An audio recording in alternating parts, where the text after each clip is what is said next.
The all-in-one speed paint by the Army Painter is truly a one-coat painting solution. Simply apply one rich coat of speed paint directly over a primed miniature, and you're done. Speed paint will leave that part of the model with intense shading, vibrant color, and a highlight effect in one application. The Speed Paint Starter Set includes 10 smart color choices to begin your speed painting journey, like vibrant primary colors, highly saturated secondary colors, and the perfect combination of composite colors to get those models finished in record time. Every bottle of speed paint includes 2 rust-proof stainless steel mixing balls preloaded in the bottle for easy mixing, and a Wargamer brush absolutely free. Armed with speed paint, you can take on armies of miniatures insanely fast, all while achieving a dramatic and fantastic tabletop standard. Army painting has never been easier.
Hi everyone, it's Dave here. We got weird things going on with the cameras already. There we go. Yeah, I'm over here this time. Here I am, over here. Hi everyone, Dave here of Banded Badgers, and this is not the Great British Brush Off. This is in fact the epic British Brush Off, as we feature the I would say the latest, but there's a new one coming out very, very soon. You can pre-order now. This is Hive of the Ghoul King Epic Encounters by Steamforged Games. They've allowed us to pick up this as a series. We're painting them all. We're painting them all, as you can see, and we're painting them here today. Now we are joined by pro artist Craig Pritchett. How you doing, Craig? I'm doing well, and yourself? It's midweek, so we're halfway through. That's fine. So tomorrow is Thursday, then there's one more day, it's Friday, then it's the weekend. But over here in the UK, because Craig's over in the States, it's bonfire night. So we've got a whole weekend of fireworks, which is great. Lots of celebrations going on. Steve, how you doing? I'm okay. I'm tired. The A3 had problems, so it took me 2.5 hours to get home. It's a bad night out there for traffic. It is a bad night out there for traffic, yes. That's why I stay at home, Steve. which is a great thing. Now, you may notice that we are a person down. That is because Joe couldn't make it. He was due to be back because he's finished his acting stuff that he was doing. He does lots of terrifying things around Halloween, and that finished. But because we changed the day from Thursday to Wednesday, sadly he wasn't able to join us. So he's off doing his homework in college for his new job. But well done, Joe. Keep going at it. You can use my Tipp-X. That's what I'm going to say about that. We did ask around to see if anyone else. I see Ian was in the audience. How you doing, Ian? Dragonborn Bard. We wanted it had to be kept kind of epic encounters. Sadly, you didn't have a box, and there was no way I could get to you one in time. So, but we'll sort something out next time because we've just been talking about it off camera. We've got a couple of emails come in, so it's all looking promising so far, which is great. Now, without further ado, it means Steve has got 3 stars, Joe has run away with his 1 star, and I have a star. I was going to say it's all to play for, but maybe not. I think Steve's clearly won. But something I forgot to mention to Steve earlier is at the 1:30 is to do the voting thing, if you remember. So Yes. I'll try and remind you when 10:30. We'll put a vote up in chat. Yeah. Yeah, we'll do that this time, and the public and Craig will decide on who gets a gold star on the final episode. Sadly, it is the final episode of the epic British Brush Off. But we've been paid. You can see all on over there next to Steve, over there on the left hand side of the screen. Sorry, right hand side of the screen. You can see all the minis and all the new friends that we've made. All our sponsors. Thank you so much for doing this. To all our pro painters and Craig, thank you so much for doing this. Now you may see Craig because you've probably seen Craig on the Hangouts, which is great. So he's kind of used to this, but we've sadly we've moved this episode around a fair few bits, and we didn't want to keep doing it. So we are doing it now. It's just going to be the three of us, like it was the other night when we were doing the Hangout. We did a Halloween Hangout on Sunday, not so long ago. So if it comes to it, because all of us really want to concentrate on getting this stuff done, because we're very, very, very, very close, or so close to getting the box done. And I've got a fair few bits to do. So without further ado, we'll kick off various chats and things as we go. If you have questions, do shout it out. If you're watching this on YouTube, thank you very much for watching it. If you got this far, well done. It doesn't get any better. Leave your comments leave your questions in the comments below. That'll do, and I can either get the answers for you from Steamforged, Epic Encounters, or if it's a question for Craig, hints and tips, advice, it'll all be coming your way. If you're painting along at home and you're watching this on YouTube, hello, this is just for you. Hello, how are you doing? Grab your paints, chill out, relax. We might put some tunes on in a minute, and I hope you enjoy it. Steve's got a beer. Oh man. Yep, I do have a bit. Oh, I should have thought of that. Way to close out the episode. Yeah, way to close out. I've got water. I've got to make sure it's the right one. And not your paint. Make sure it's not your paint water. Not the paint water. I've nearly done it. I haven't done it yet. I know Joe does it a lot. Joe does it all the time. Yeah, he probably drunks his stuff anyway. But we'll see how it goes. So without further ado, ready, steady, paint. Steve was like waiting then. Oh, Steve's gone into Robocop mode straight away. He's out the gate. Straight away. You have 10 seconds to comply. You sort of know what you're doing, don't you? Because you're continuing with the one you was painting the other day. I am. So I'm going to switch the cameras around. Beep, boop, boop. Oh yeah, there we go. I do that, didn't I? I got the technical know-how and ability somewhere. But yeah, I'm still painting the Broodsire. So those of you who were with us on the Halloween Hangout, I was using some TEBBO Dark paints, and this one specifically, Dark Net, and it looked brilliant. So I am going to do these bits that you can see painted in black. I need to finish them off. I'm going to paint those in a Dark Net reflective metal. Is that right? Turbo Shift metal. Or whatever. I don't know. Turbo Shift paints. They change colour. From a dark grey to a light grey. Craig, what are you painting? I am going to be painting the Hive Warden, riding the Corpse Worm, Corpse Chewer. So I've got it primed, ready to go. Cool.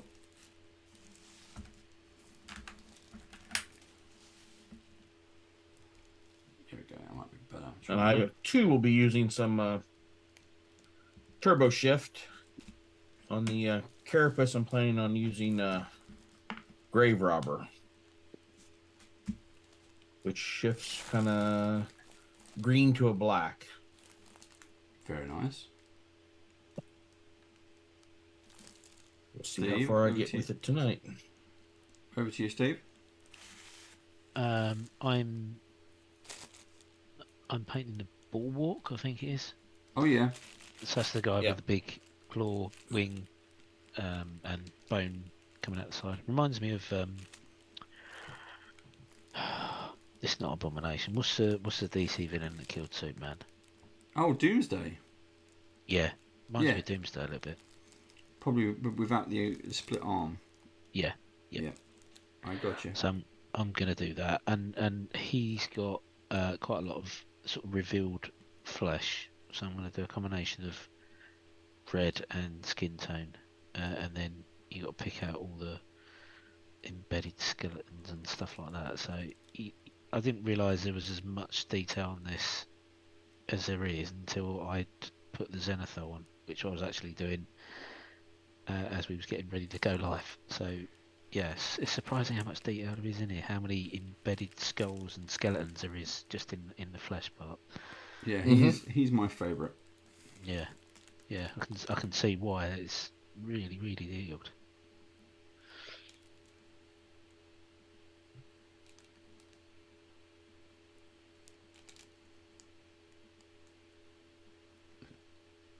I think it's the quickest we've gone quiet.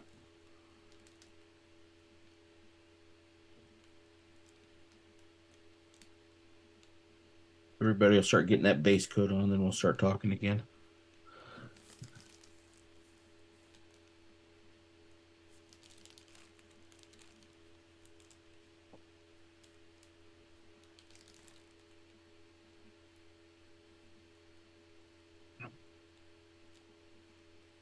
So how was Halloween for you, Craig? Was it busy? It was quiet. It was quiet. We didn't have much traffic through the neighborhood this year, which I don't know. Well, I'm guessing we don't have a lot of younger kids on our street anymore, so it was quiet. Ours was quiet as well. I think mainly because of the weather. Because about 4 o'clock, it absolutely fell down. We had a big storm. Quite a heavy storm. Yeah.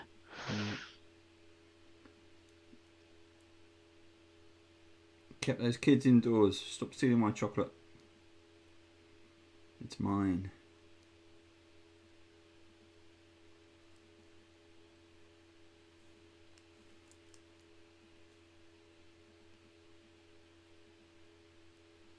I can remember years when I was little that we would have our winter coats on over our costumes, and just so bitter cold and snow flurries.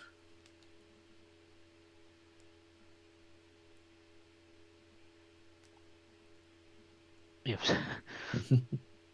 it weren't. It definitely weren't that cold here. I mean, last week it was t-shirt weather. Oh yeah, it's been that way this week too.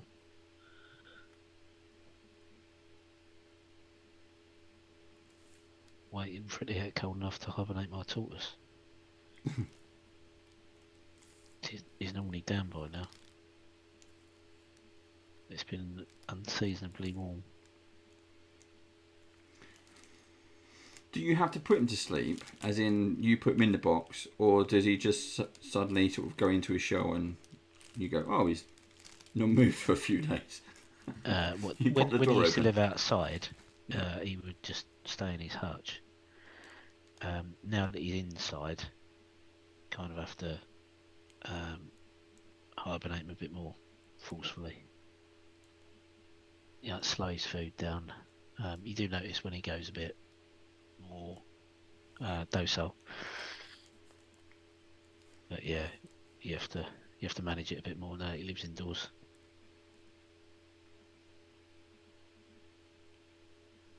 Thanks to the foxes. Yeah. Do you ever like step on him? No. He doesn't roam the house freely. He's not a free range tortoise. He lives in a table.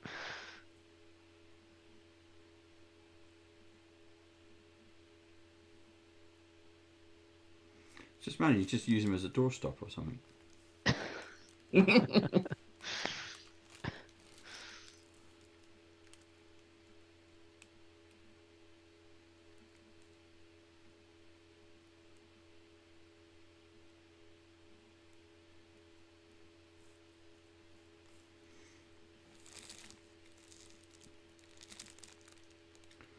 The Broodssire is, I'm finding tricky to paint some of his beat pieces because other bits are in the way, and Yeah. they're tricky kind of overlappy bits. Yep. I think is it the right leg has got quite a big bone section embedded in it, and it's quite difficult to get at. Yeah.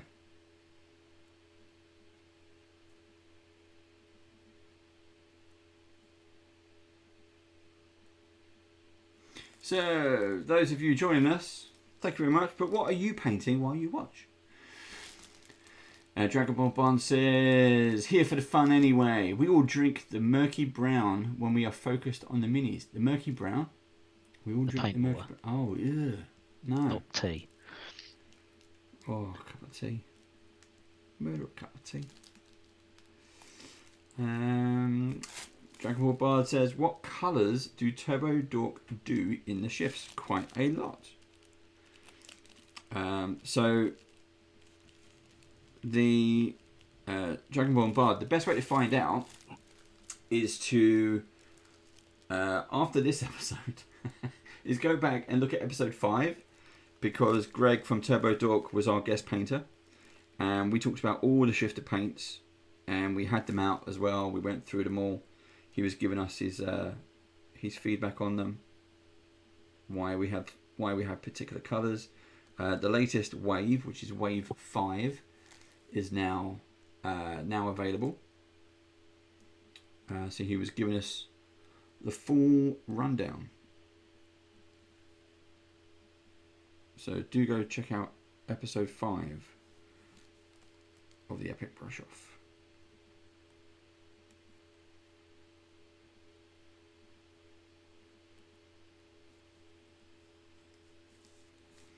And I'm desperately trying to be careful.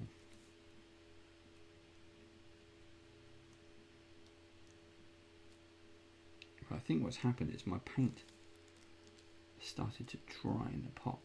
Not in the bottle, In your palette. Yeah, I'm not using a wet palette, I'm using a plastic one, because I'm mostly using Army Painter. But right now I'm using a solid black. Yeah. So that I can use the Turbo Dog shifters. Yeah.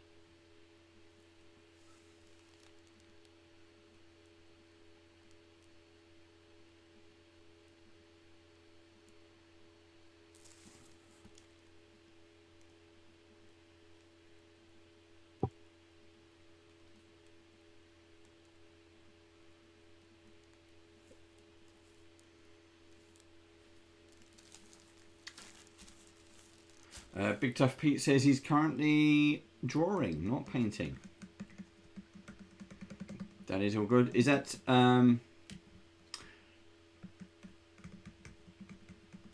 the day job, Pete, or is that everything you finished doing the once a month thing? Wasn't that for October? Oh, the sketch a day. Sketch a day. He was sketch a day. Yeah.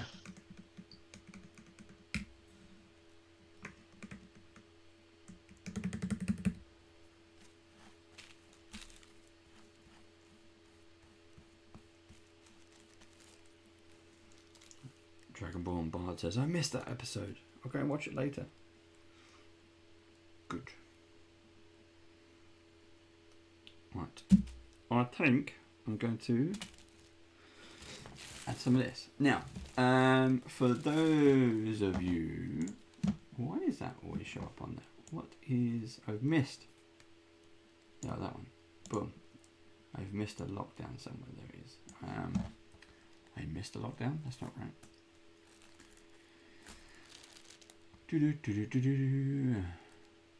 If you're new to the channel, if you just want all of the stuff we're doing is all suitable for beginners. I'm a beginner, so don't ever be put off by this. But if you want some help and advice, if you have a particular question for Craig, do shout it out. Just put question and then show it into the live chat. If you're watching on YouTube and you've missed live chat, just put it into the comments below. We will certainly get you the answers. I'm going to shake up some of this, and then I'm going to spin it. I've got my spinner. I'm going to spin some paints. Like a magic wand. I think what this is, I keep calling it. Oh, yep, I just dropped it. It goes spinning around the house. Then, what I used to call it the vape. Yeah. The vape machine, but I think what it actually is as simple as a toothbrush. Yes. I think that's what it is. Yes. And then what they've done is Yep. remodeled like this rubbery thing, but I think it's a toothbrush. I think you're probably right. Yeah, it's like Philips Sonicare base or something. Yeah. If I put some brushes on it, it might actually work. I won't do it really. Right, so I've got some speed paints, which are great because you can hear that. They've got 2 balls. There you go. It says there. I see it. Zoop. Mixing balls included. So I'm going to try. And it does make a difference. You don't really notice the difference until you use those bottles compared to like the Vallejo bottles that don't have the balls in. Mm-hmm. You do have to put quite a bit more effort in when there's no ball in there.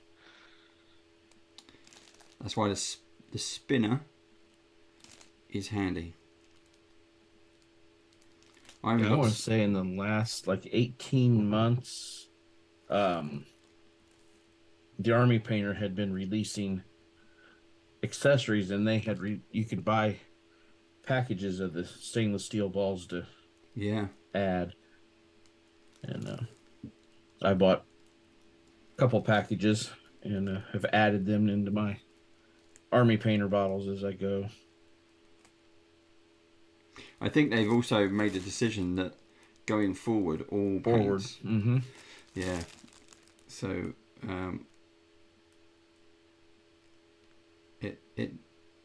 it does help.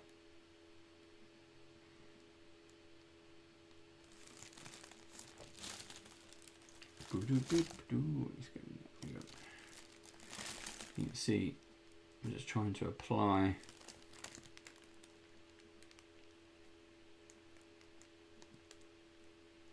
a little bit of speed paint. So I've got a question for everybody. Go ahead. When did everybody start playing D&D or Pathfinder or their game of choice? Their minis? With minis? Or just the game? Just the game.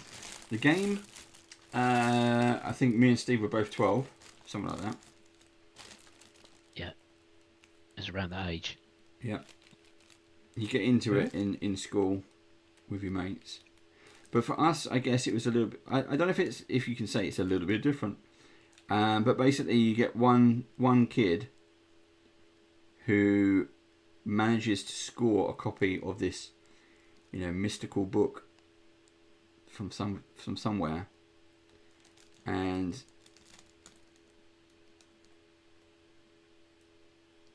we play with that. Whether it's a parent who's managed to go to the States on visits and they've been recommended, oh yeah, the kids go nuts about this one. Or it's so popular, look how much the church is talking about it. That we managed to get a hold of it. Because we didn't have... at 12 years old, you don't exactly have disposable income. No. So, and then trying to find a shop. There weren't hobby shops and there weren't gaming shops. There was the occasional comic shop, weren't there? There used to be the comic shop in Kingston, round by the station. Yeah. I shout out to Books, Bits and Bobs. Yep. Which was also a fancy dress shop. It was a bit of everything. It was a bit of everything, eclectic mix of things. I think that was probably one of the only places you sell Dragon magazine at the time. Yeah. Interesting.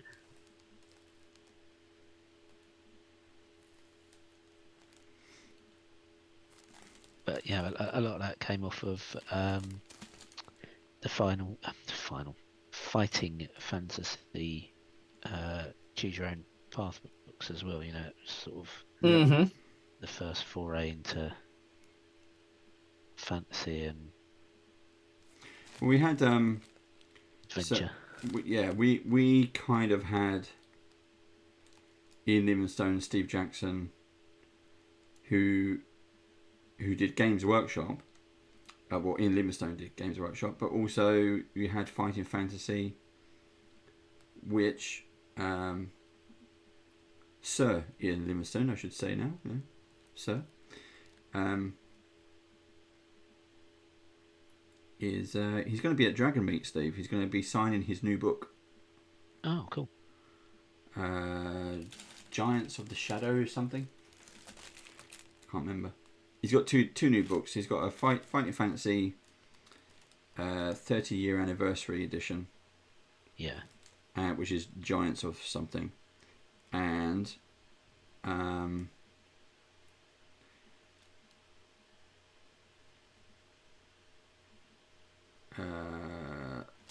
Dice Men, I think it's called, which is a kind of telling of how he started Games Workshop. Right.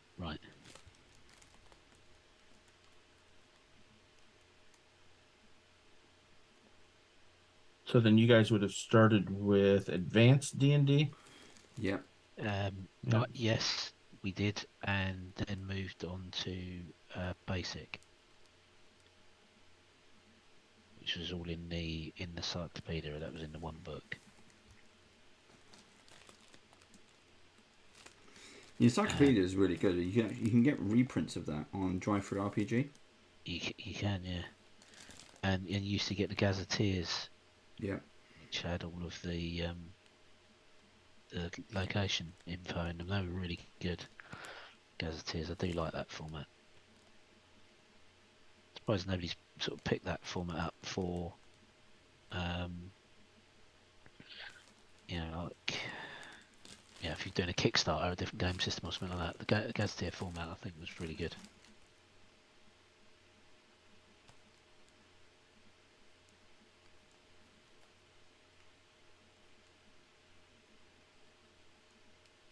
I remember playing the Hollow World stuff. Yeah, I remember Hollow World. Yeah, loads of stuff.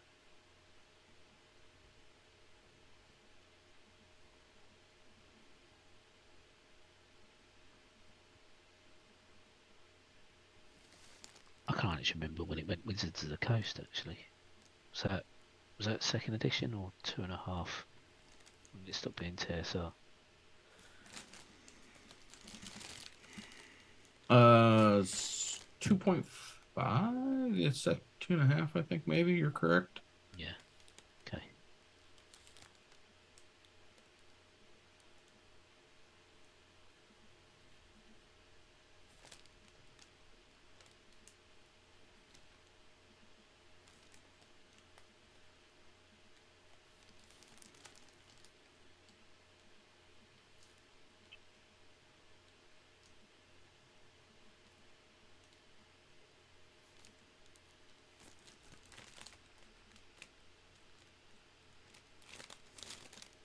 I've still got a lot of stuff here.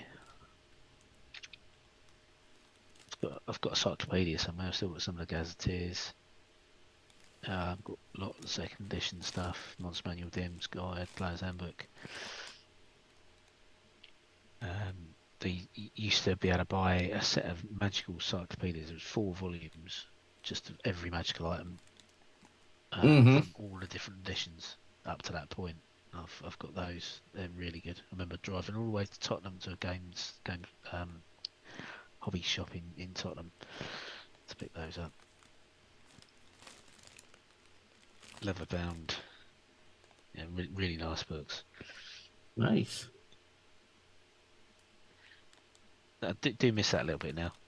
I love the convenience of D&D Beyond and having the books digitally, but that you know you don't get as much nostalgia out of looking at old PDFs.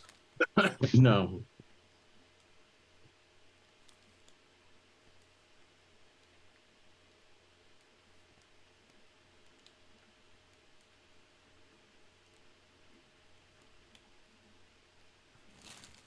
Did you start with Advanced as well? I started with the white box. Right. We were, I was 10, grew up in the middle of nowhere, Illinois, out in the central part of the state. And friends and I had heard of a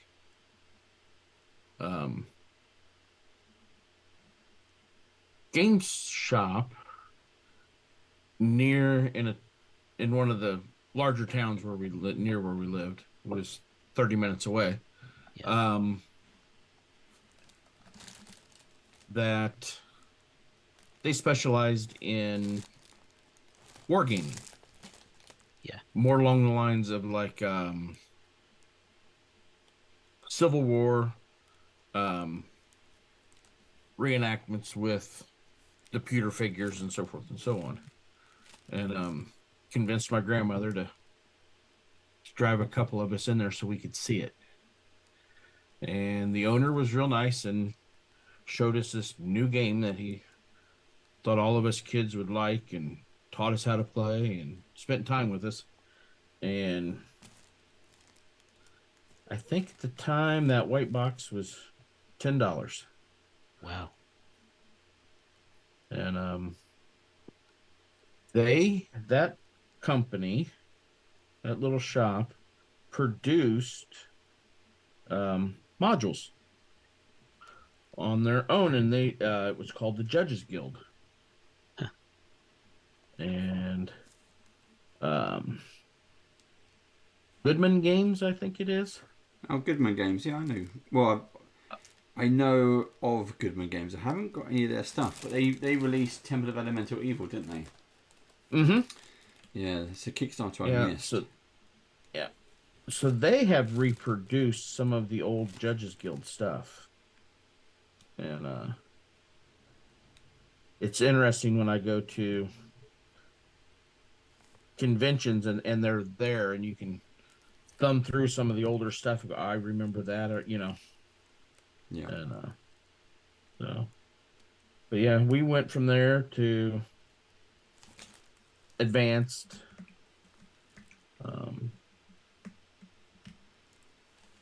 Good time with it when through high school. Basically the same kind of group of kids would kind of go in and out, and we would show up at somebody's house on a Friday night and seem like we would roll out of there somewhere around Sunday morning. Mm-hmm.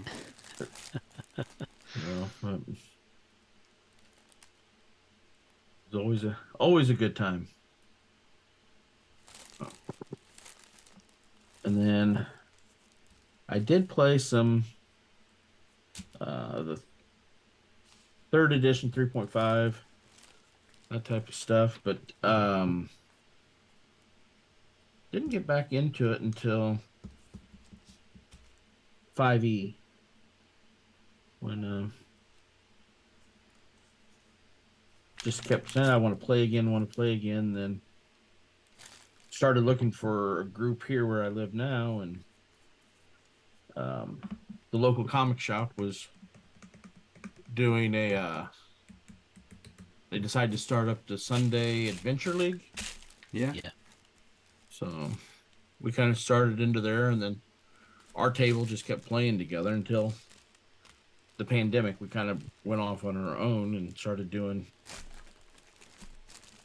other modules. We did, get the different books and make our way through it, see how fast Dungeon of the Mad Mage would kill us, which was relatively quick.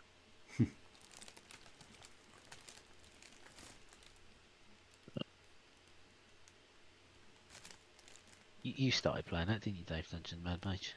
Yeah, it was. It was. It was good. The problem is, for me, the problem with Mad Mage is that previous to that, you had, well, other than Waterdeep, you had things like Storm King's Thunder, and so you had the books which showed these really nice, gorgeous looking battle maps, and then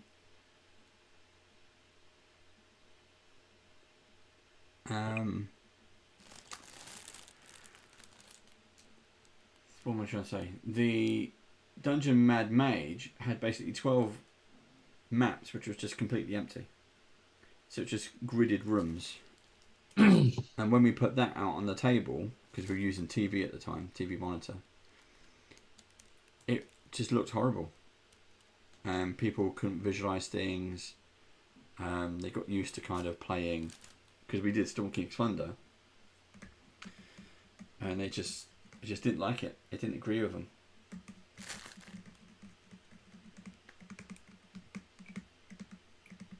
And at that point, that's when we hit pandemic. Yeah. So that pretty much stopped. And then it was, give me a break. Someone else was a GM.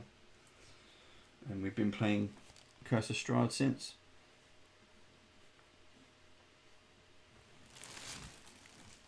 Are you still playing with the same group now, Craig? We have not played since it's about a year. Right. Everybody kind of got busy, and it's like, we'll find time, and we just haven't. I need to find. Probably just need to start looking. Look for a way to get the group back together, or start the search over again, which I hate to do. We had a good group.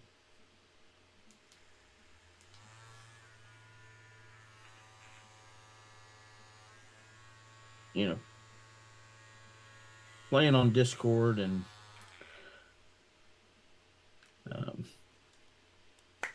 Roll20 is just not the same. No, it isn't.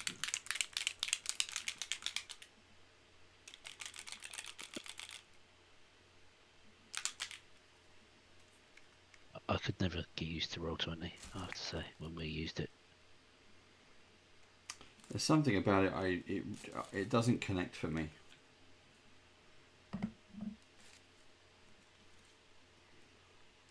Is there a virtual tabletop that you like? We've used several in the past. The one that I like the most, is probably Dungeon Fog, because it allows you to make a dungeon your own, so you can map out your own dungeon, and then you can put tokens on it and play it and everything else, all in the same system. The next one, for when we had, or the previous one, because before that, before pandemic, we were using a TV in the middle of the table, laying down.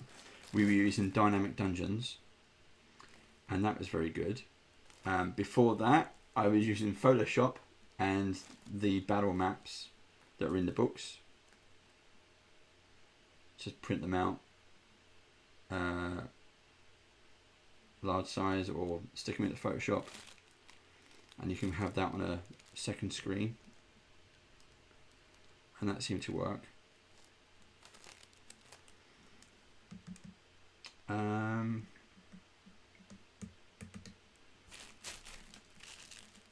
That's about it at the moment, I think. Had you ever looked at Foundry? Yeah, I've looked at Foundry. It was Foundry, and then there was another one. There was Arkenforge, which is now gone away, but there was another one, very similar to Foundry. It was a cross between Foundry and Roll20, but I don't think that's going anymore.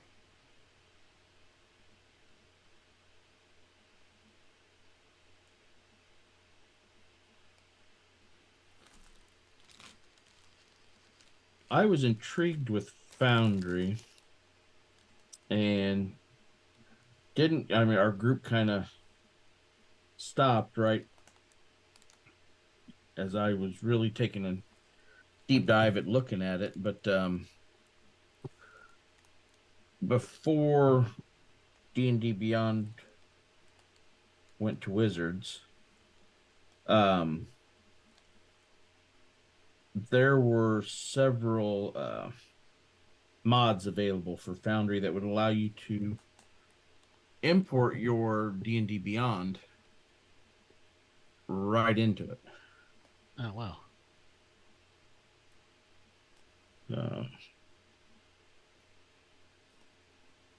which I thought that was really nice. That is because that's the biggest thing about Roll20 is if you've kind of started off in D&D Beyond, you want to use Roll20, I guess to its fullest extent, you need to go and buy all the books in Roll20. Right.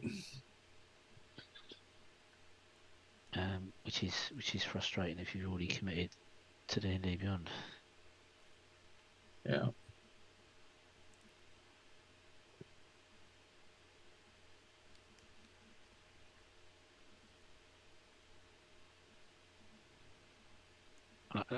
I like the D&D Beyond interface. I think it's simple to use, intuitive, yeah, and I do own quite a lot of the books on D&D Beyond.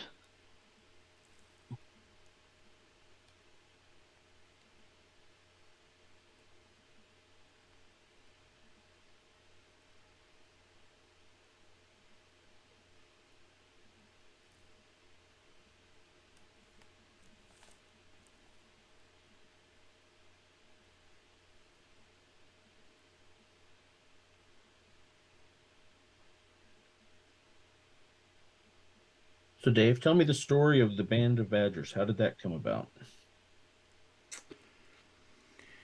Many, many moons ago.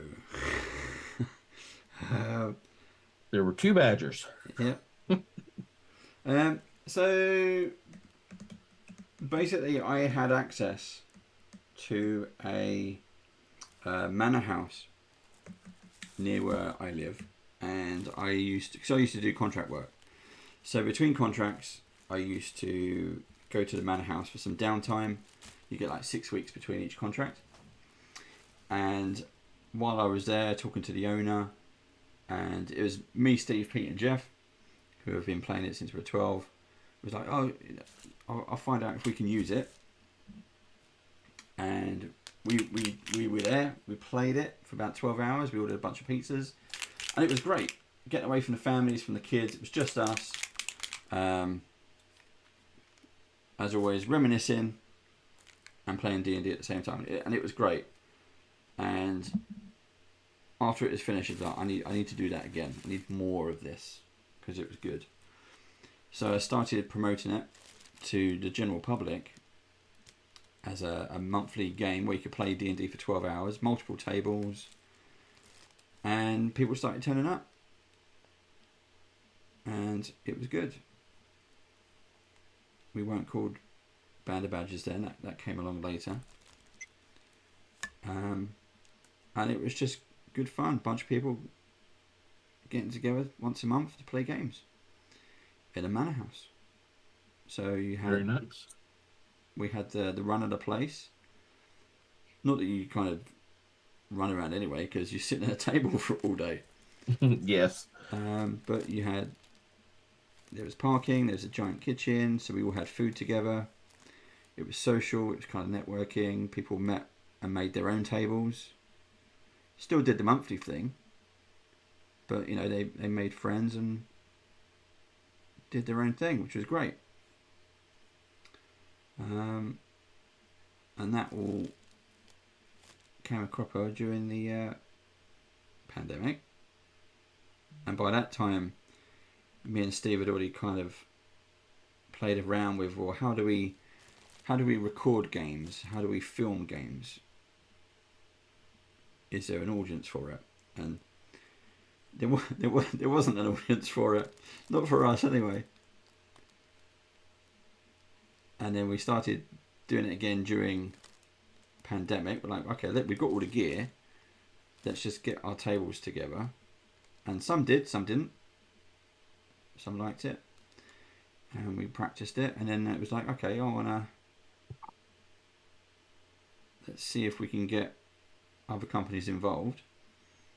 One of the first companies involved was actually Dungeon Fog. Yeah. And then one of the other companies was Beetling Grim. Very nice. And we've been doing stuff with them ever since. Really, we love their stuff. It's nice to find companies that we're already buying. Although I didn't get the Waterdeep set from Beetling Grim. That's the only one I haven't got, and I wish that I did.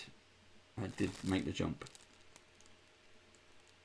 I remember at the time, it was one day we was playing with it. We'd met to play, and then you put a YouTube video and it's like, yeah, oh, look at this, like, VIP experience. Yeah. Mm-hmm. I want that.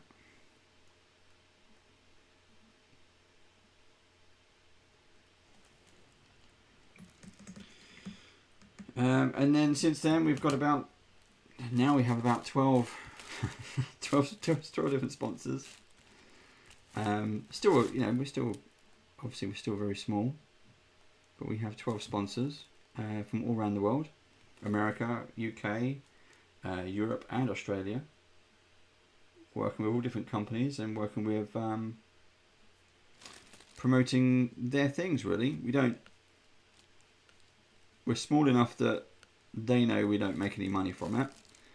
We use their stuff, and we are incredibly grateful for anything we do. So, for example, the WizKids minis and Steamforge minis and stuff, we play their games anyway. So we'd already bought a bunch of Epic Encounters that we're playing through. It's nice to actually, okay, we're going to paint one and then play it. Right. Because previously we just haven't done it. We've just gone, okay, let's go straight in.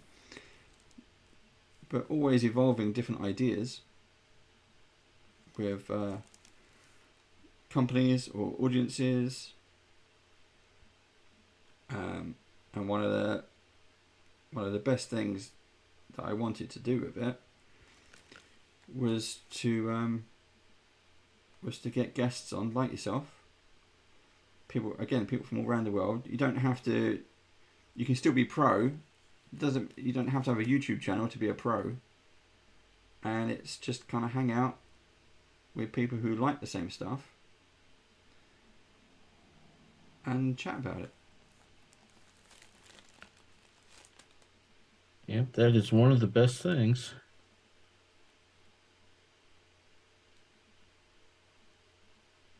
It's definitely nice when you find like-minded individuals that, want to get together, want to sit down at the table, play, they want to paint, they want to, and promote the hobby. I mean, that's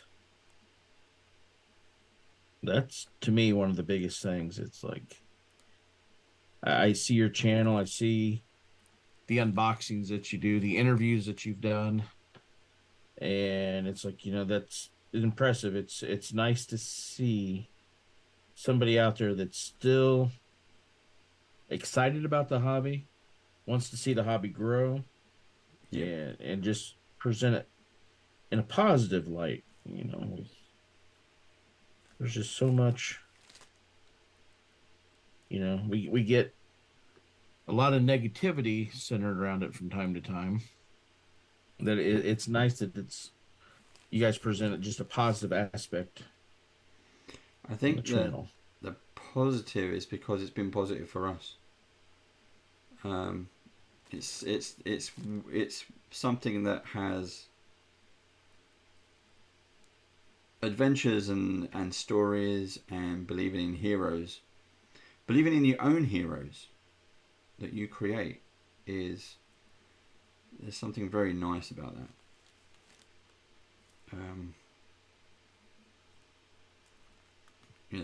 It's not a book you read, it's not a film you saw, it's not even a dream. It's something that collectively you and a bunch of friends around a table created and played.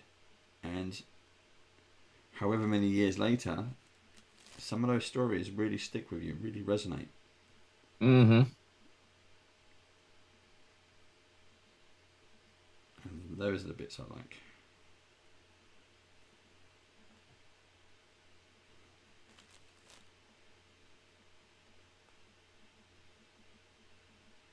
Yeah, I saw a post on Facebook the other day from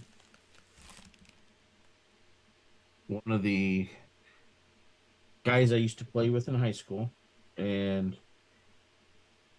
he would DM, I would DM, and he had posted that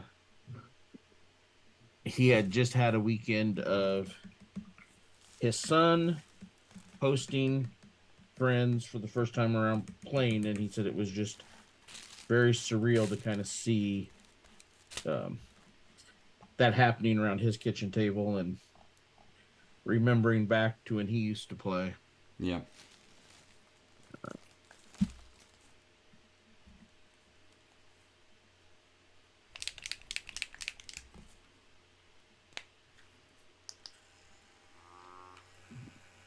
Start up the turbo dorks now.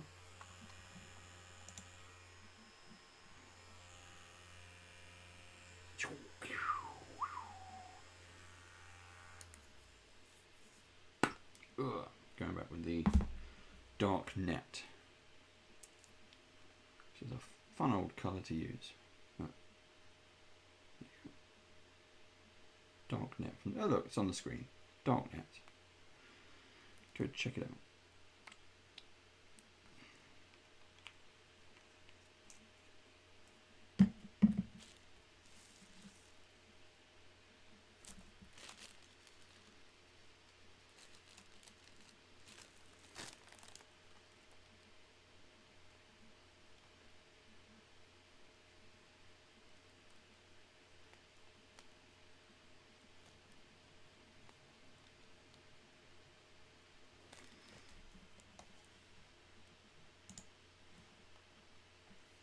Dragonborn Bard says, best hobby and community in the world.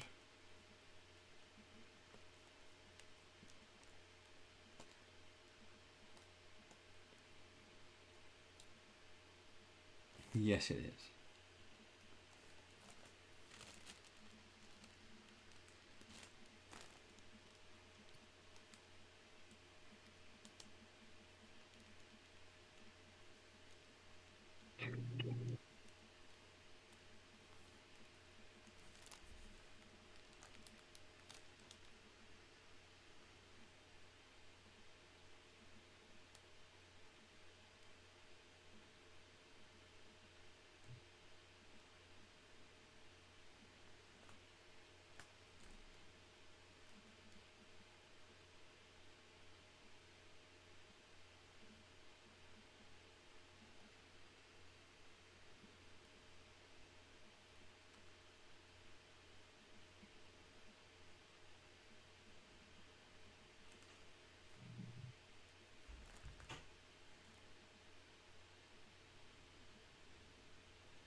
When is the movie out?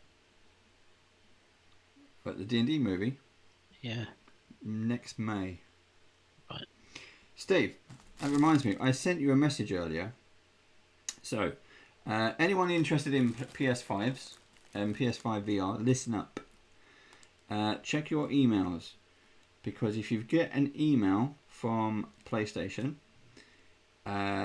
in the next few days, between the 15th and the 18th of November, you, if you register now, they are taking pre-orders for the PSVR 2. It's not exactly first come first served, but you have to register to be in with a chance of getting it. Stock will be limited, so Yep, bear that in it mind. will be limited as well. I And still can't get a PlayStation 5. yeah, and the original date, or what I'd originally heard, was November next year. It's Right. not. It's February. February 23. Yes. Oh wow. So if you want one, check your email. Steve, I sent you a link. Right, I will do that. And you have to go and register. All you do to register is log in on the website with your gamer tag, and that puts you into the running. That doesn't mean you will get an email with your slot to place your pre-order. So if Just anyone means is into you it, will get the opportunity to. yeah. I wondered why there was a big announcement today. There was loads of stuff going on YouTube about these new games coming out.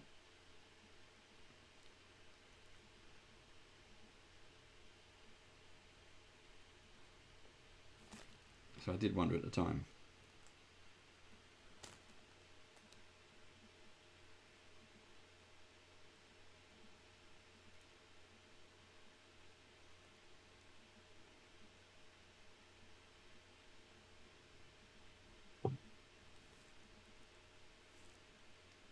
I saw something the other day, and for the life of me, I can't remember what it was called now, but it was an AR game board, an augmented reality game board for D&D. Not the game board. There's a game board, but it's not AR. Actually. I know. Okay, this was AR. I'll have to go and find it, and then I'll send it to you. But I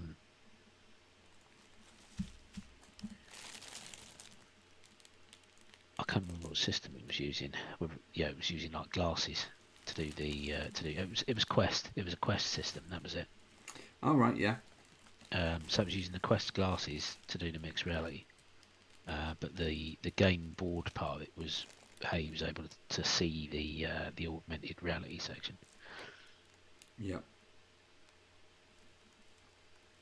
Craig, have you given the VR headsets a whirl? I have tried VR.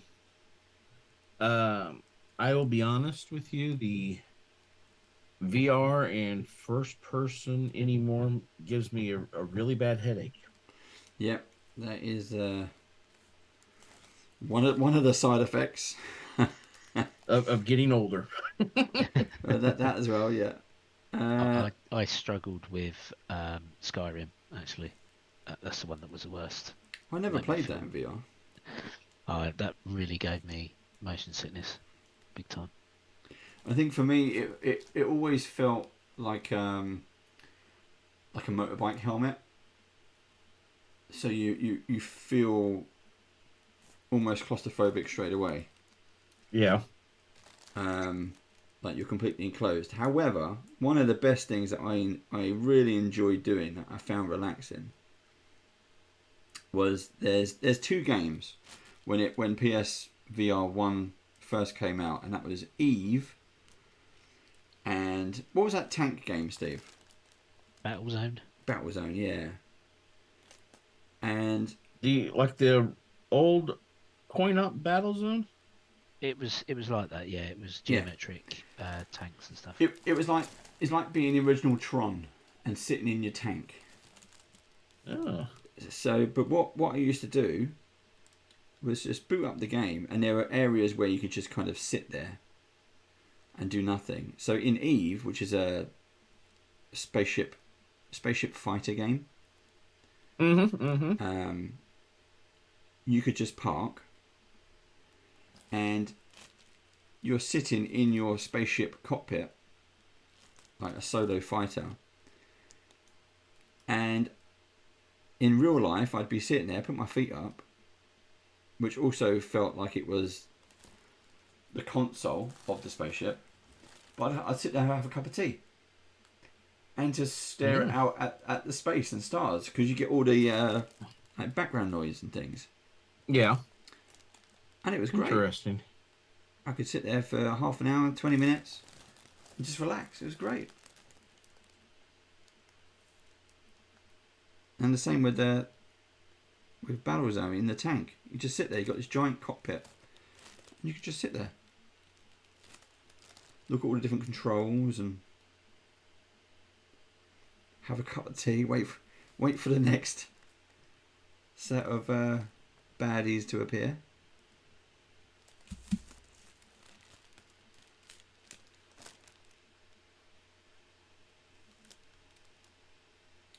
And what was that game? It was one where you're like a spy, and you've got to solve puzzles, but then you've got to shoot people as well. And there's like a puzzle desk, and you've got to solve the desk. That was a good one. And it weirdly, it felt so real that after a while I went to lean on the desk, and of course the desk isn't there. Oh, that was the Gangs of London. That's it. Yeah. And that happened again in the room. The room VR was brilliant. The room was is an excellent game anyway. When they did the VR version, it was just amazing. Like your own, not exactly an escape room, but your own puzzle room. And there was a bit in there where you're in like the back room of a museum, and there's this Egyptian sarcophagus, and you have to walk around the room to go to different things, and there are different tabletops and counters and things. And again, I was so immersed into the game that I nearly leant on a table, which would have meant I would have somersaulted and fallen flat on my face in real life. But I love that. So I'm looking forward to. I'm gonna attempt to get a PSVR 2, and probably get some zombie games, because there's a few zombie games coming out as well. What was the what was one from the first one? Was it something experiment? You was stood in the corridor, weren't you? And they used to come at you from front and back. You'd have to turn around and That's it. Yeah, shoot. that was a good one. That was a good game.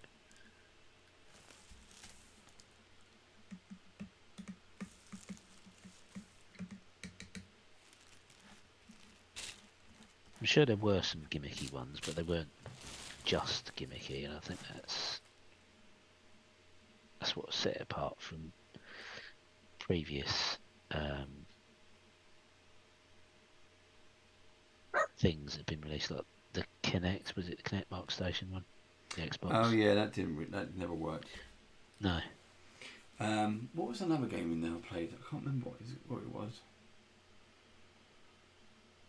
There was a game where you had this kind of it was a god game, and you had this floating island with hills and like a village or farm, and you could rotate it like it was on a Lazy Susan, and you could look under it and you'd see waterfalls just falling off this island into nothing. But you could feed the people who were there, and they had to get these crystals, and you made things for them, like bridges or told them where to go. But at night, the slugs came out from underneath the table, and they would hunt down your little villagers, and you had to save them. That was a great game. I don't remember that one. Yeah, that was. I only got the demo, but that was a Sim City on a rather grand scale. Yeah.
Oh, I'm very quiet then.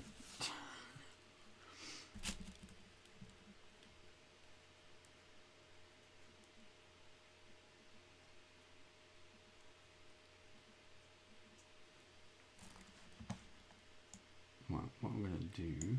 Into the fiddly bits.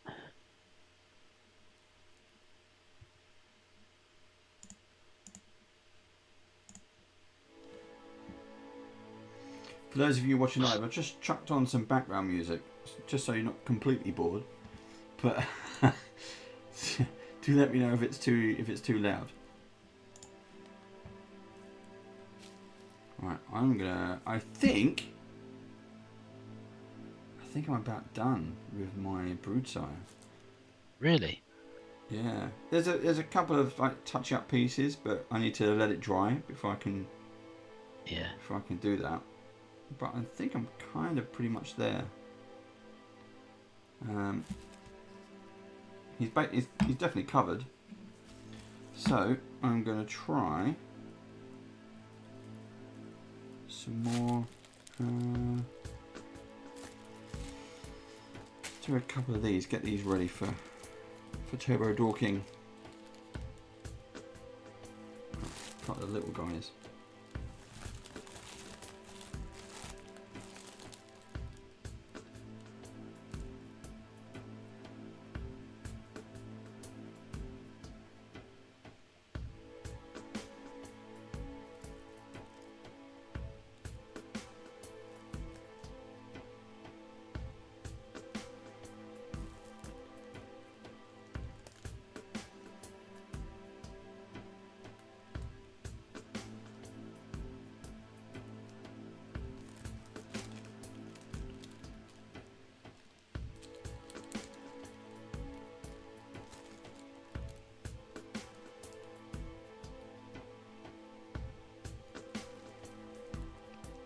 How many of the Epic kits have you actually painted, Craig? 'Cause you've done a few, haven't you?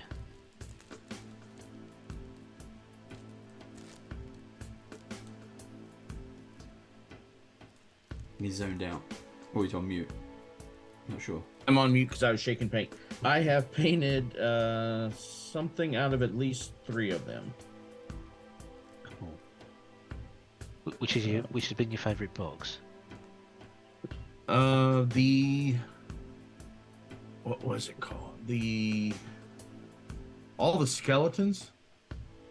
With the Undead Arena. I can't read the name. Yeah. And then I've painted most of the boss from that one. I have not finished up all of her yet. I've got most of the throne and the base done. Yeah.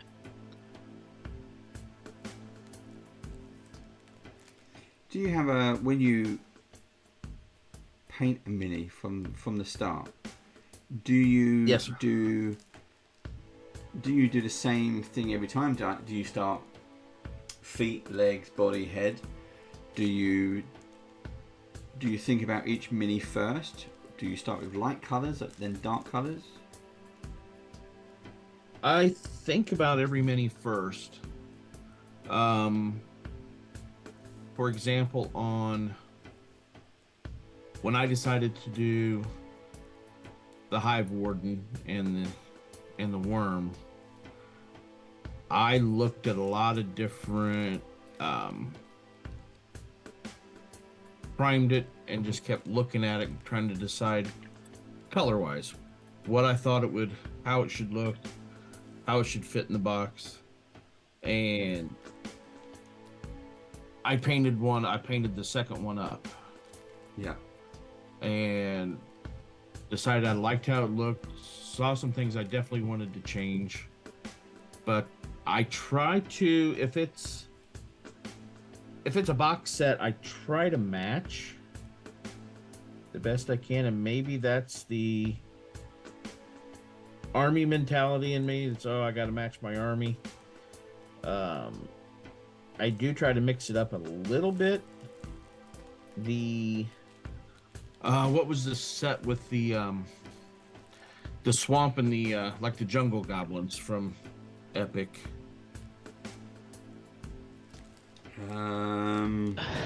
You know the one I'm talking about? Yeah, we I know played the it. one It's the you're one with the talking about. frogs. Yeah, Yeah, the one. the frog lickers. Yeah, now see, I tried to match most of those the best I could. I did try to mix up uh, the different different goblins, the different ones along the way. I did like the ones that looked like they were berserkers with running around with squeezing the frog. Yeah. Yeah. Kind of painted those up differently than the archers. But tried to make those bright, just kind of pop the kind of that uh, jungle, the poison dart frog kind of Yeah. theme. Yeah. But I tend to try to work, depending on the model, from the inside out, so the smallest details out. I hate to try to have a whole body painted up and then trying to get into the face and or all this armor, and then I've got just a little bit of flesh that I'm trying to get at.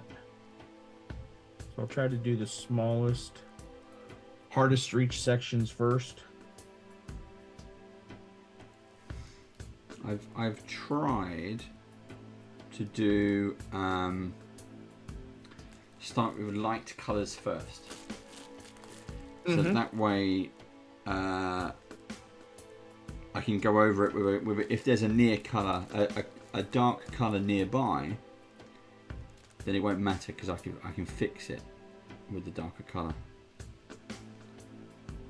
Yeah.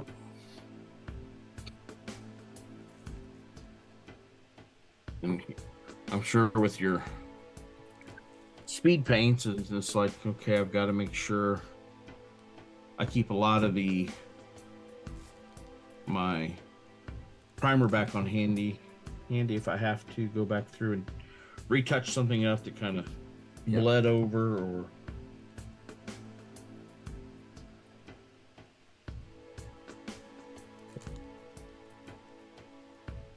I definitely like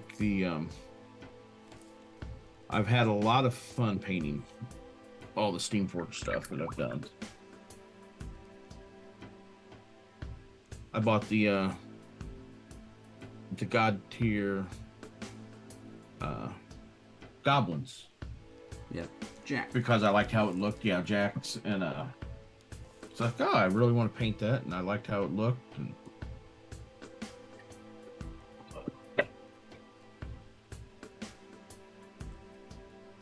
so anymore, with not having a weekly game, I spend a lot more time painting for fun. Yep.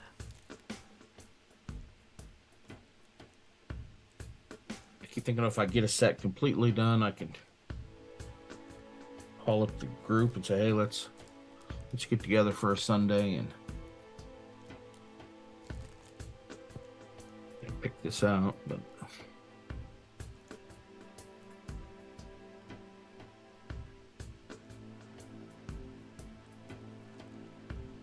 I definitely paint to just that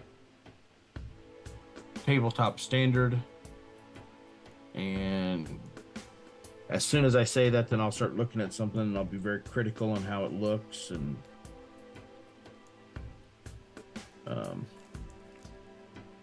I've been known to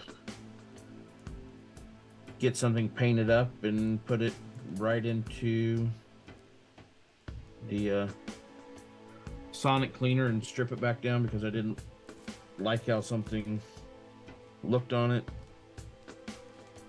And friends will see it and they're like, well, what was wrong with it? And I'm like, well, it didn't look right here. And they're like, it looked fine. So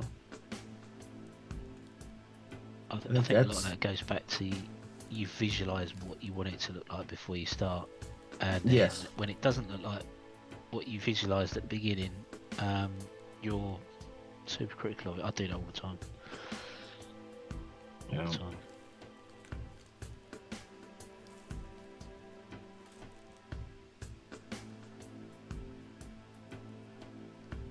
tell you I think some of the best things that help me is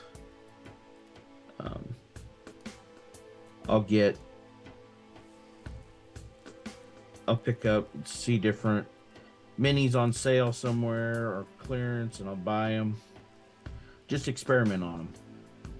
It's like something I'm not looking to put on the table, and prime over them, and I like how that color looks. I don't like how that flows out. That wasn't what I was thinking.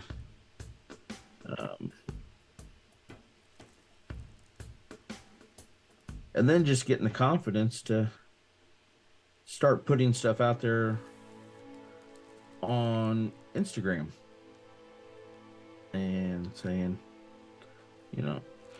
taking the chance. I'm starting to see that, you feel like you're making progress, and it's like, okay, how well am I advancing? And let's see. I know I'm never going to be a contest painter. I have no desire for that stress level. Yeah.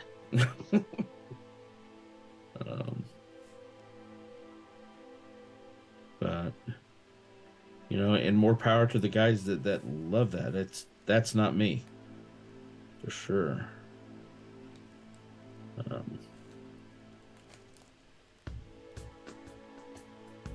Paint what you like, paint, to enjoy it.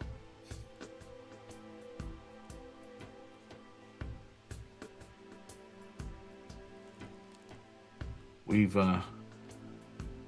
as a D&D group, we used to do every quarter or so, we would take minis and gather up a bunch of our bottles of paints and show up down at the comic book shop and just invite people to come in, if they want to come in and paint, ask questions, and help out people that that want to paint their character, or try to get a start at it. And so we try to help when we could there before the pandemic.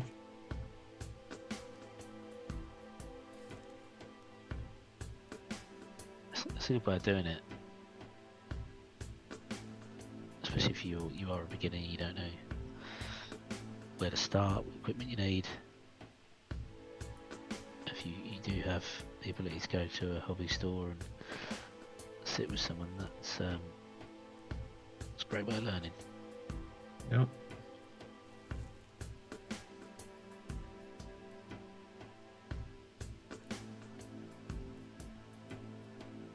And I've bought stuff. I still have stuff that, like, I want to paint that, and then I'll look at it and it'll intimidate the hell out of me, and I'm like, nope, not ready.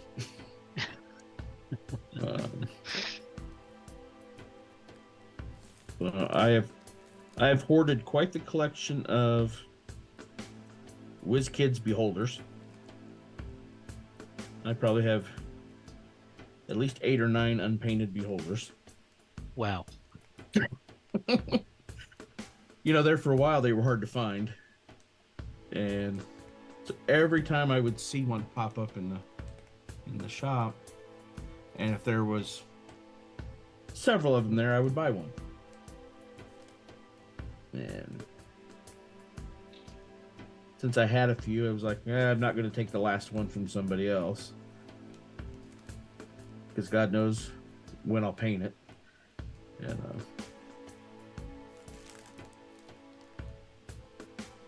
those to paint, I have the Frost Giant that Dave is painting. Yeah.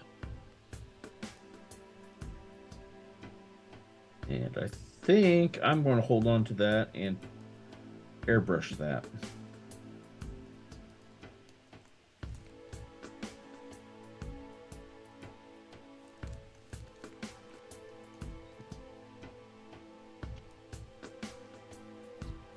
Remember, Kelly, you saying the other night you hadn't airbrushed before, or you have airbrushed but not a lot? Airbrush, but not a lot.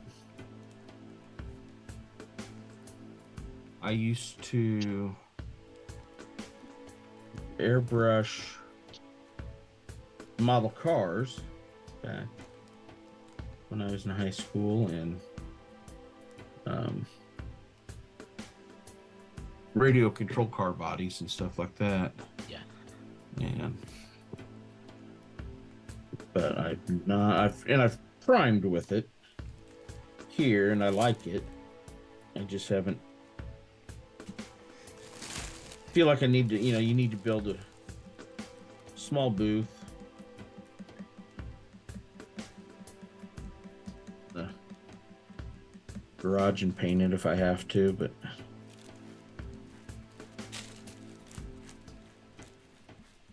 Definitely on a tool on my list that I want to get better at.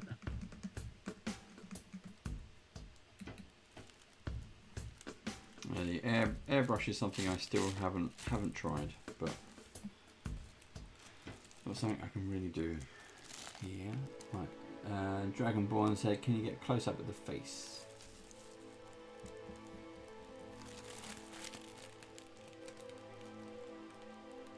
So he's wearing a helmet over his head.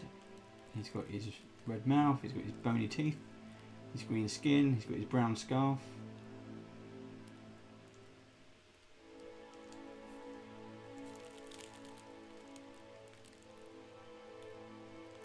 He's got a cheeky grin, and a little tongue hanging out like, "Oh, hello, I'm going to read your screen."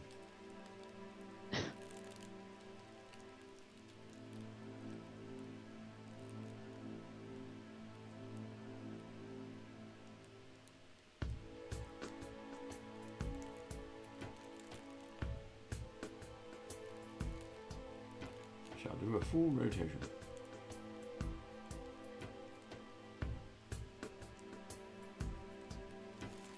I have just the tool to take out your spleen. There we go. Haha. And I gotta chop it up into little pitty pieces. Haha.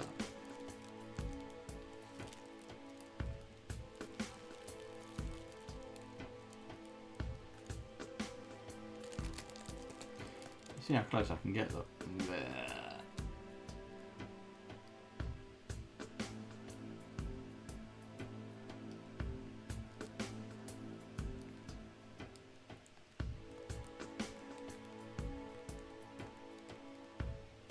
Over there, he's looking like he's puckering up.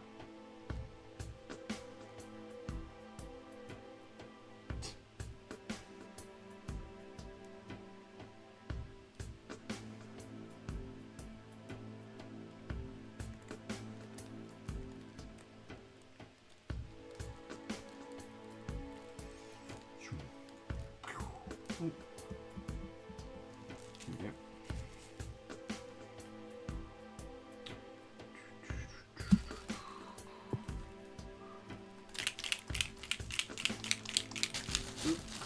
Stepped on my headphones.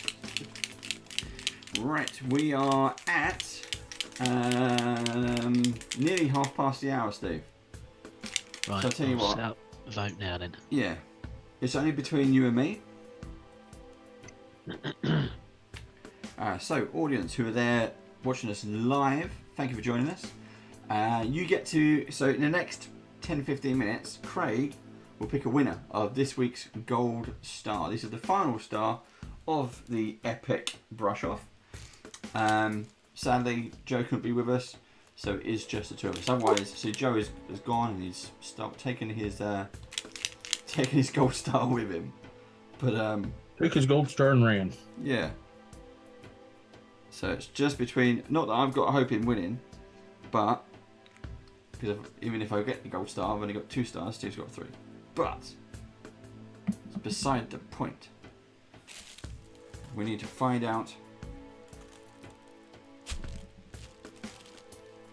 who is going to get this week's gold star.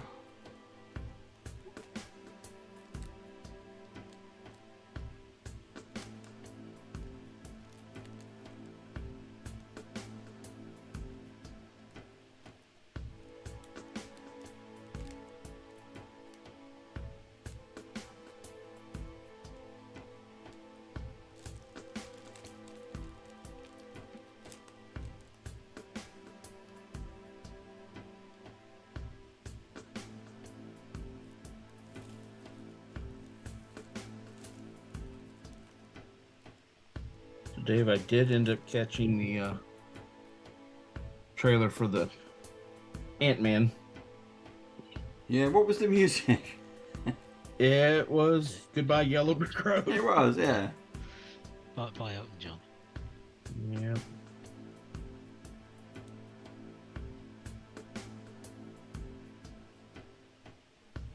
Started laughing as soon as it came on and started playing. I like to think it was you sitting there singing it. That's what happens at Halloween, folks. I sing. Right, poll is up. Be afraid. Be very afraid. Right, poll is up, people.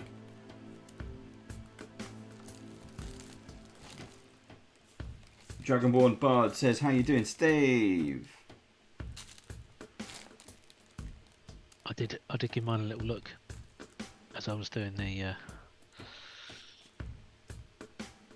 poll. I'll stick it up again so you can have a look.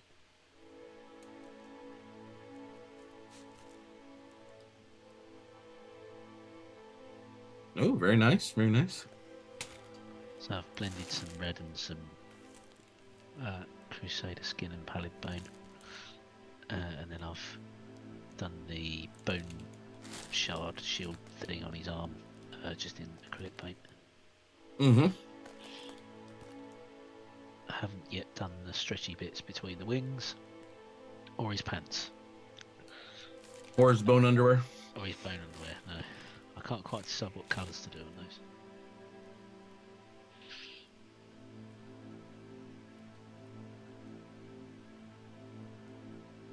Might go for a. See what the Crusader skin comes out like. Maybe a bit of Crusader skin and some orange.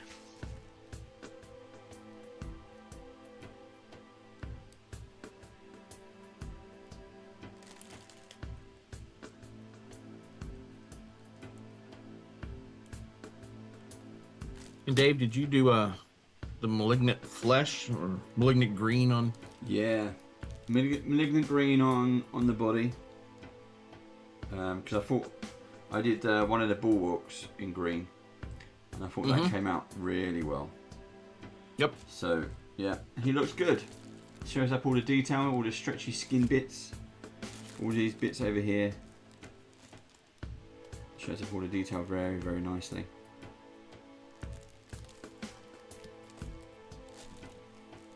And then you used dark net on the metal. So we got Is that what you used again? We got dark net on the footwear. Yep. We got the Adidas dark net, but his hands are the, I can't remember what we used last time. We did that on the Halloween one, the red one, the shiny red, which just it's both red and like a bronze, but it makes it look like everything's stained with just blood, which I quite like. Right. Blood. There's red rum or ground is lava. It's red rum. That was it. Very nice. Very and nice. then all the other bits are dark net to make it change from. You can see the levels of like a light silver to a dark silver. That is the shifter paint. That is not me. That is not fancy lighting.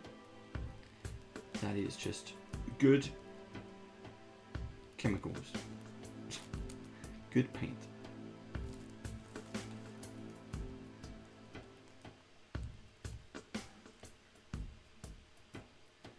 So, in live chat, you get to vote. Do give it a go. It's in live chat. You can vote.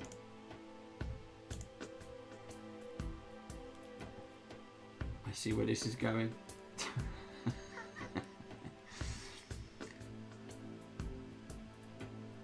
Steve, is this a vote or is this channel points vote? You can vote. You can spend channel points to vote more than once.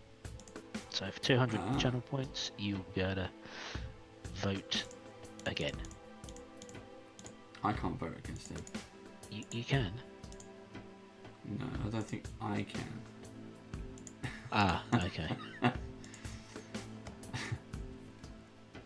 I have infinite channel points, which I can't spend. Yes, I haven't voted for the same reason. So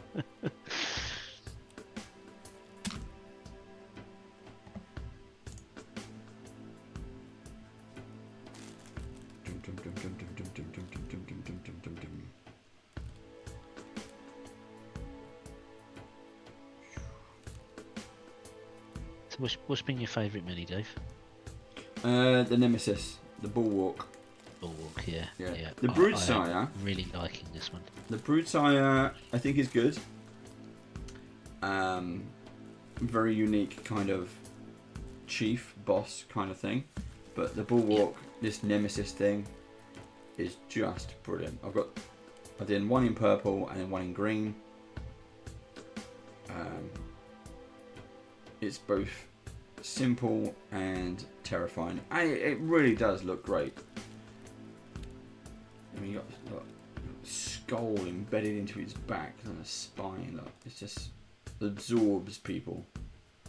Yeah, and I was saying I didn't really notice that level of detail of all those extra bits that run there until I put the dry brush on for the Xenophil Prime as we was getting ready to stream.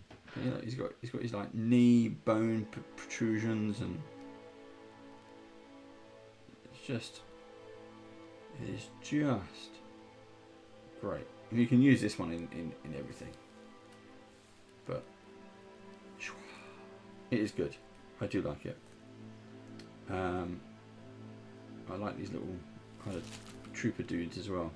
I'm just painting that one up in black so I can turbo dog him when I'm ready. Done a whole set of them. And I've got a normal doggy. You can see how that skin just how reflective that is. It's really nice. It's coming out really well. Getting on the face now.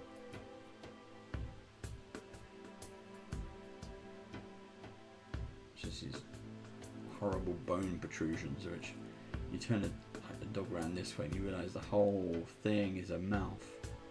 Yeah. The whole rib cage. Just escaping more.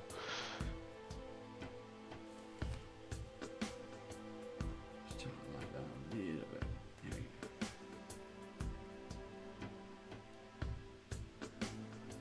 Not like this. Too bright there. There we go.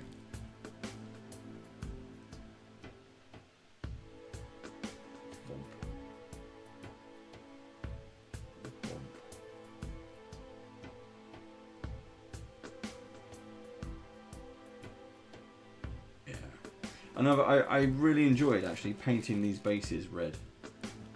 Ooh, just whacked the camera. It's been a nice, something a little bit different as well.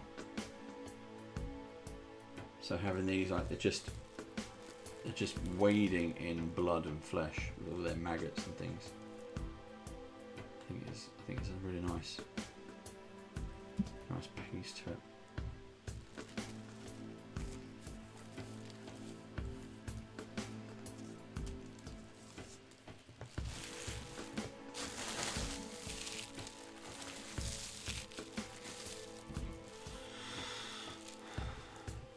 Dragonborn has voted for Steve. He shared his vote. It's going to Steve for the deep red on the brown. Love the vibrancy of Dave's, but Steve's is horror dark. Thank you very much.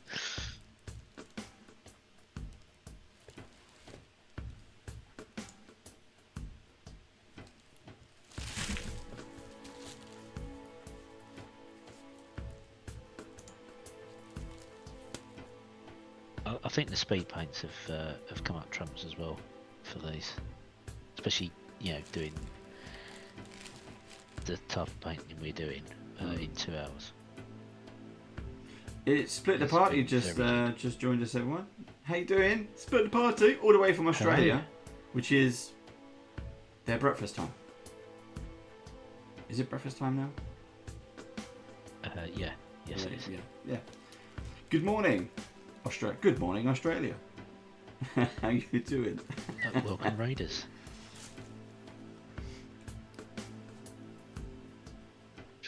we are painting Steam Forged Hive of the Walk-In.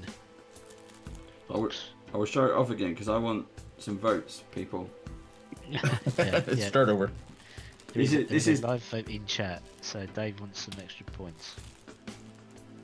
there. You go. I need some votes. Go vote for me or Steve. You can only vote for me or Steve.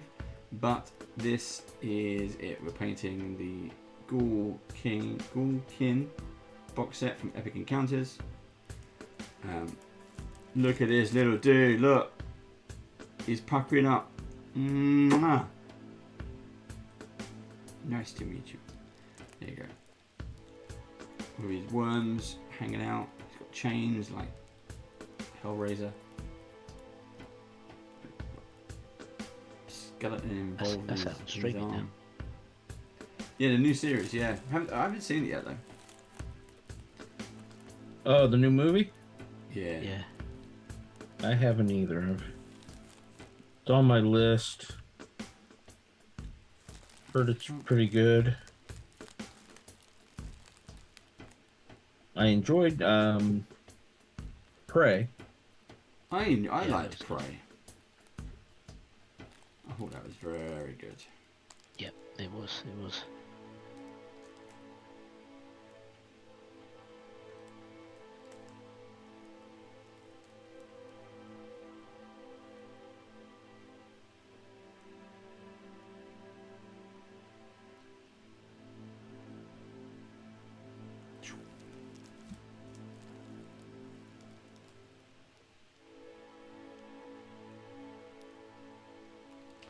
So this is the Ghoulkin box. Go check it out. Yeah, the reason our clocks went back, or was it forward, Steve? Back. It's full back, spring forward. There you go. And then so for this 1 week only, it means that we can enjoy some Australia time. Yeah, ours change this coming Sunday This weekend, yeah. in the States. For the states that follow along with that sort.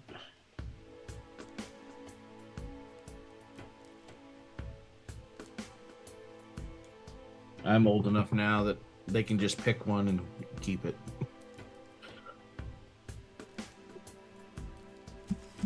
It's just there's certain annoyances when Yeah. when you're trying to run an international stream. Don't they know the badgers are here? There we go. Right. I think I'm done. Aha. I think I'm done. How's the where's the the votes are gone, Steve? Are they? Yeah. Who won?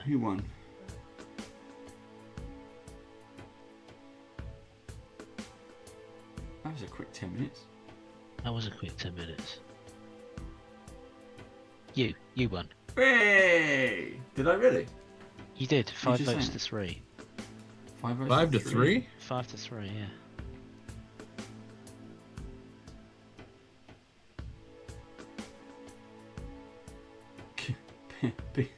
Big tough pizza. Well, badges are nocturnal. Hey, I won! Oh shit! Okay, well, actually, it's for Craig to decide. So, because I've got to do the whole gold star thing now. So, Craig, you get to award the gold star. Are you going to listen to the audience and give it to me, or are you going to override the audience and give it to Steve? All right, let me see them both again. Are we finishing now then? Well, Am I not getting an extra 5 minutes just to dab some eyes in? go on then.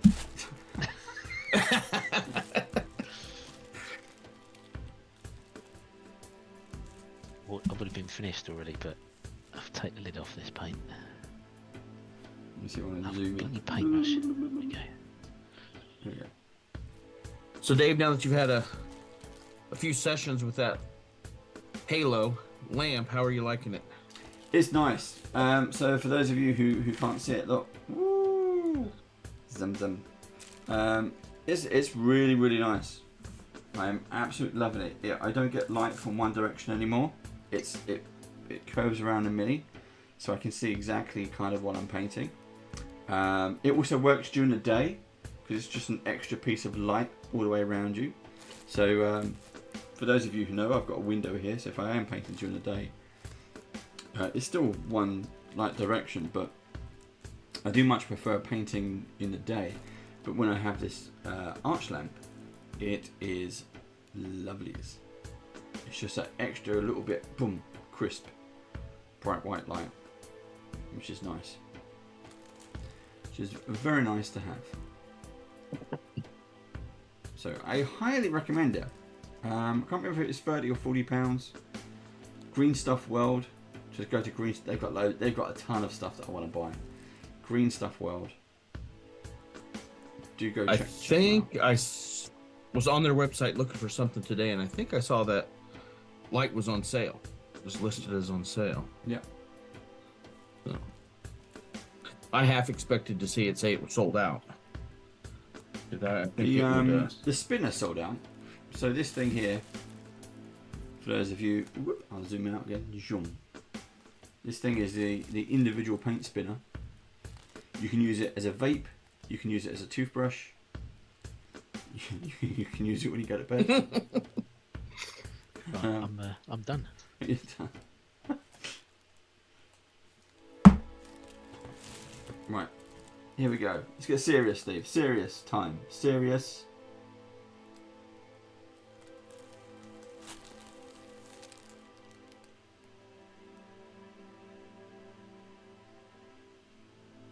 Remember, Craig can override.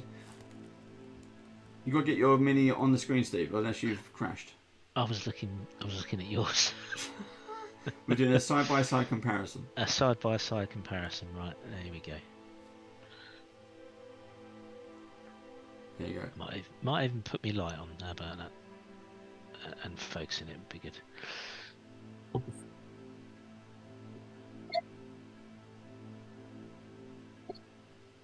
So Steve is doing the Bulwark. I am doing the Broodsire. The public have voted. They suggest that I win. But the overall choice goes to Craig. He is our guest pro painter today. This is the last episode of the epic British Brush Off. And the star is off. The star is off. It is, I would say it's brand new technology, but it's probably been around since the Stone Age. It is spinning around the screen. Where it stops, only Craig will know. I'm going to give it to Dave. Oh! Boosh. That way you guys have actually technically tied. Yeah, because I did get a star from Craig. There we go, everyone. How about that? I won 2 stars. That's not bad. That's not bad. I get 2 gold stars. I like how the progress that I've seen through each episode watching. So it was you're definitely picking up on different techniques and making things really pop as you've gone. So and Pop, boom, chwa. Steve's is always impressive to see. So I'll look forward to seeing that up close on Instagram here in a few days. Yeah, So- I will stick that up. Steve, what have you done there with the like the 2-tone? You kind of split him down the middle. Yeah. So the brown is supposed to be his skin. Yeah. And the red is where It's all ripped apart. exposed muscle. So you can see it on the Mini. I've probably gone more red than is really under the exposed if you look closely on a Mini. But it was just easier for me to do it down the middle in this case. Cool. I like the way it's turned out. That is my It gives it a good favourite shadow. one. It gives it does. definitely a. Yeah. It does give it a great shadow, and you can just about see the spine and the skull on the back. I'll have to focus that again. There you go. See the skull embedded in the spine. Mm-hmm. That's now my favourite mini in the box. I thought this was going to be a simple one to finish, and it was. I did finish it in the 2 hours, but it's not simple by any means. So much detail on there. It like the exposed ribs as well. You can just see that. Yeah. Really good mini. Really good. Oh, mini. you could continue to spend hours Yeah. picking out all the different details.